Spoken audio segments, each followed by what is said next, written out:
श्री सीतारामचंद्राय नमः। श्री हनुमते नमः। श्री राधा कृष्णाय नमः। श्री समस्त आत्मदेवाय नमः।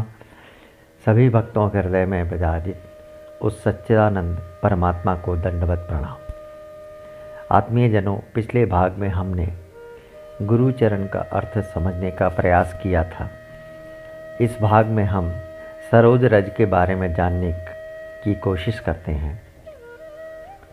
संत शिरोमणि आचार्य श्री तुलसीदास जी महाराज ने बहुत ही सोच समझकर एक एक शब्द चुनकर अपनी रचनाएं रची। हम उनकी रचनाओं को फौरी तौर पर पढ़ते हैं और सुनते हैं, जबकि उनमें बहुत अधिक गूढ़ अर्थ छिपा हुआ होता है। सरोज अर्थात कमल। कमल के नाम से ही लगता है कि जिसमें कहीं भी मल ना हो अर्थात गंदगी ना हो, उसे ही हम कमल कहेंगे।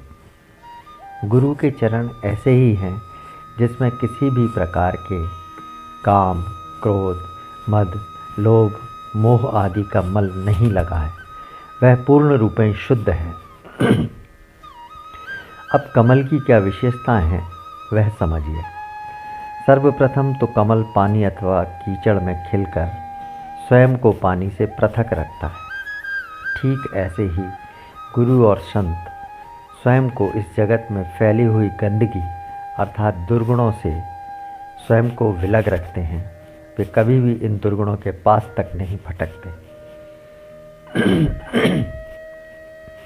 कमल के फूल का तना मांसल और मोटा होता है। गुरु के लिए यह प्रकृति ही तना है, जिसके भरोसे वे बिना डिगे अपने कर्तव्य पथ पर डटे रहते हैं और कभी विचलित नहीं होते हैं। कमल के पत्ते सरल और गोल होते हैं, जो यह प्रकट करते हैं कि गुरु का प्रभाव और स्वभाव बहुत ही सरल होता है। उनका दृष्टिकोण इस जगत में सबका कल्याण चाहने वाले का होता है। वे स्वभाव, वे संभाव से ही इस जगत को देखते हैं। उनके लिए सभी जड़ और चेतन एक समान परमात्मामय दिखाई देते हैं। अपने और पराये का कोई भेद उनके मन में नहीं होता। वे अपने स्वभाव के वृत्ति की परिधि के कभी बाहर नहीं निकलते और केंद्र में परमात्मा को ध्यान में रखकर सदैव चिंतन करते रहते हैं। कमल के पत्तों की लंबी डंडियों और नसों में से एक तरह का रेशा निकलता है, जिससे मंदिरों के दीपों की बत्तियां बनाई जाती हैं और इन रेशों से कपड़े भी बनाए जाते हैं, जिन्हें पहनने से कई प्रकार के शारीरिक रोग भी समाप्त हो जाते हैं। यही कार्य सद्गुरु का है। गुरु के बोले गए प्रत्येक शब्द से ईश्वरीय भक्ति भाव उत्पन्न होता है।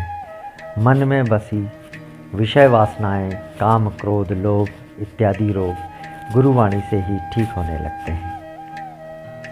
गुरु का आचरण हमें संस्कार रूपी कपड़े पहनाकर आत्मज्ञान की ओर प्रेरित करता है और हमारी बहिर्मुखी चेतना के रोग को ठीक कर अंतर्मुखी होने को प्रवृत्त करता है। कमल के फूल पर पानी या पानी की बूंद नहीं ठहरती। पत्ती का स्पर्श पाते ही पत्ती उसे विकर्षित कर हटा देती है। संत और गुरु भी ऐसे ही होते हैं। सांसारिक मोह जैसे ही उन्हें छूने की कोशिश करता है, वे तुरंत ही उसे तिरोहित कर देते हैं। किसी के अच्छा या अपशब्द बोलने का कोई प्रभाव उन पर नहीं पड़ता।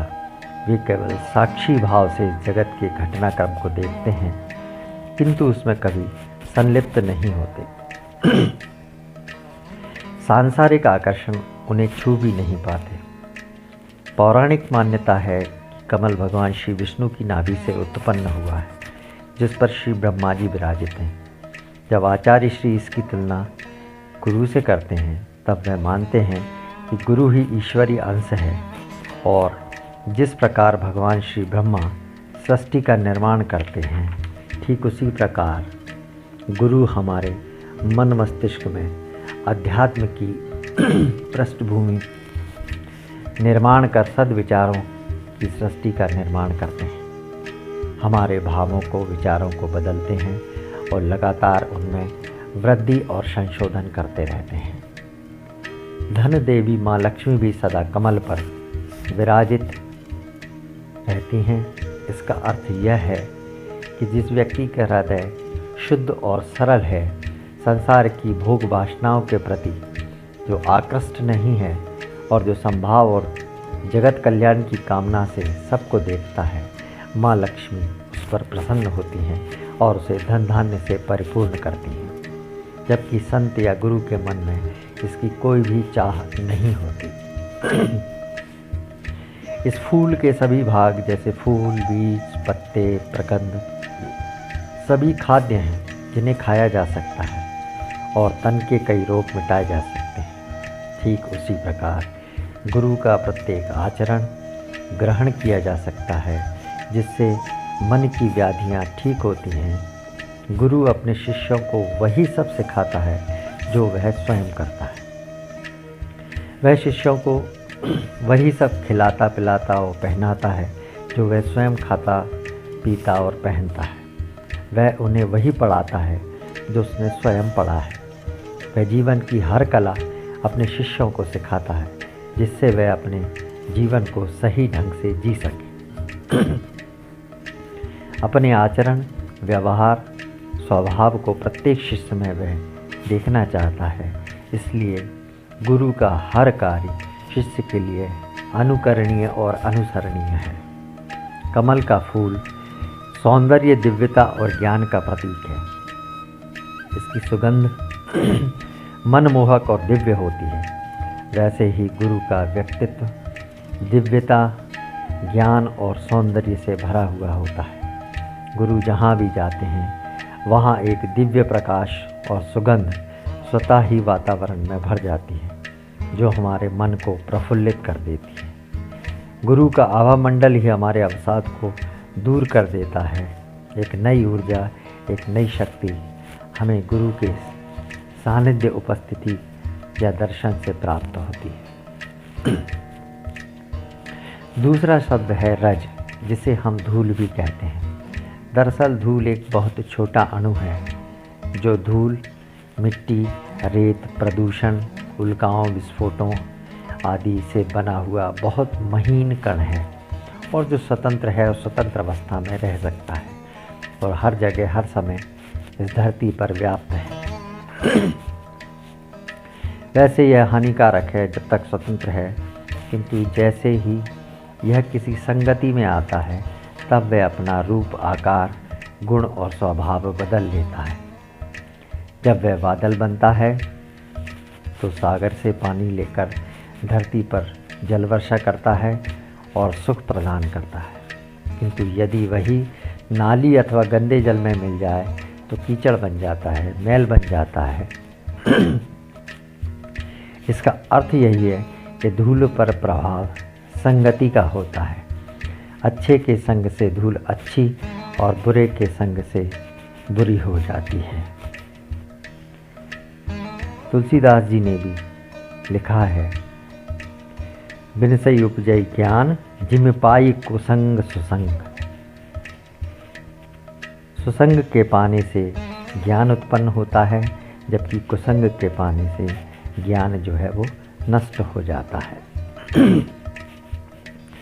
इसलिए यह रज गुरु के चरण रूपी कमल को जब स्पर्श करती है तो वह पवित्र, पावन और दिव्य हो जाती है।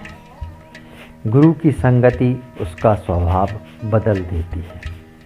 अब वह रज दिव्य गणों से युक्त है, उसमें परिवर्तन करने की असीम शक्ति है। वह तेजोमय है क्योंकि गुरु चरणों के स्पर्श ने उसकी काया पलट दी है। आचार्य श्री तुलसीदास जी ने तो गुरु के पैरों के नाखून की भी तुलना मणि से की है। उन्होंने लिखा है बालकांड में, श्री गुरुपद नख मणिगण ज्योति सुमिरत दिव्य दृष्टि ही होती। गुरु के चरण रूपी